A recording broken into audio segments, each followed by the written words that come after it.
Get the backpack on and knock the out. You're watching a makeshift security team beating up the man they say robbed an auto shop. Step back if you are not part of security. This crowd stepped in after the owners of Car Tender said they caught this man breaking into their store and lighting their counter on fire.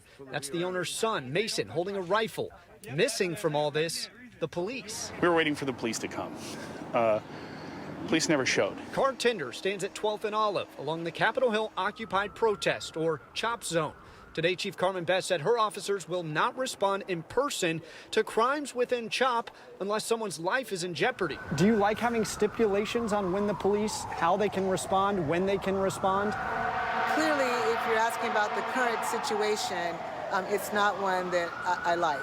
But we do have to make sure that we balance public safety with our ability to engage with the people who are there. Best said SPD got McDermott's 911 call and watched his shop from a distance, not seeing any smoke or disturbance. Seattle Fire also did not show up, though they were on scene this morning investigating the damage. I had a lot of firemen show up this morning and said how sorry they were that they couldn't be here.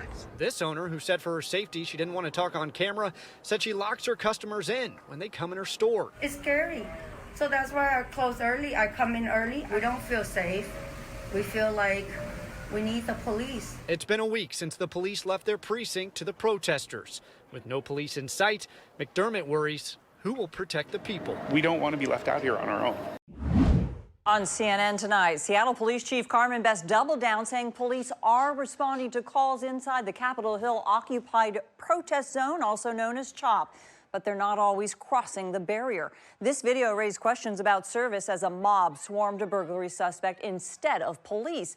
KOMO's Tammy Mutasi is live on Capitol Hill tonight for us, where residents, Tammy, and businesses really feel caught in the middle of this delicate situation.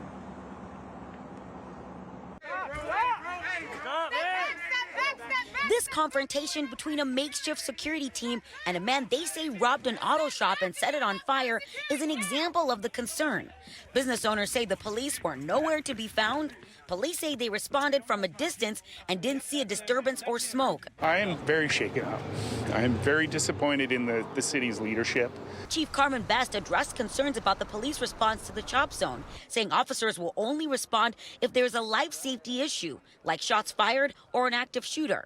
But she says officers will try to coordinate response to other calls outside the boundaries. We have to thread the needle there. We have to make sure people are safe, but we don't want to have a confrontation that ends up with more people hurt. Those in the thick of it want police and protesters to move forward with a resolution for everyone's safety. We want things to change, but we still need that protection. A local family is sharing the loss of their beloved sister to the coronavirus. They hope that her story will serve as a reminder that the disease hasn't gone away. It's still taking lives. She was just one of those people that went out there and just really grabbed life. Christine Juby was joyful, funny, and had an infectious laugh until COVID-19 took it all away. It's hit our family very hard. The 67-year-old was an artist and an adventurer. She grew up in Lake Stevens, but spent 17 years living in Copenhagen. In recent years, she struggled with Alzheimer's and lived at an Everett care facility where she contracted COVID-19. She spent 6 weeks at Providence in Everett and passed away on June 2nd. A couple of the nurses put the phone up to her ear and say goodbye. It's a painful farewell too many families have faced. Annette Juby, Christine's sister, points to a jump in cases in eastern Washington and even here on the west side too. She's asking others be proactive about prevention after her sister's death. Many are wearing masks and doing the right thing, but Annette feels others could be doing a better job as the coronavirus continues to claim lives. Christine's family is asking we all keep up the fight against COVID-19.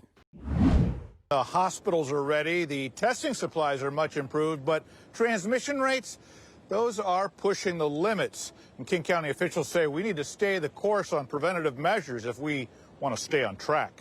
King County had something of a soft reopening when state officials approved a Phase 1.5, a hybrid that helped Gene Johnson's photography studio in Sammamish start to welcome back customers. Right now, I was able to open but I'm only able to do my portrait clients. But Johnson says it's big events like weddings that keep her business afloat, and those are on hold until phase 3 or 4, so she is still scrambling. During a special meeting of the King County Board of Health, Councilmember Kathy Lambert raised similar concerns about the fairness of the state's phase reopening. I am emotionally being impacted by people who are calling me and telling me I am losing everything I've ever had in my life. And another 3 weeks, I will have lost it all. However, county officials did push ahead with the request to enter phase 2, which would allow stores to operate at 30% capacity and restaurants at 50%. King County says it has space in its hospitals, testing supplies are good, and contact tracing is working well, but transmission rates of the virus remain troubling. Business owners say it's encouraging to know they are on track, but feel like some of the ongoing restrictions are just as bad as the virus. I'm actually personally more afraid of running out of finances than I am of getting really, really sick.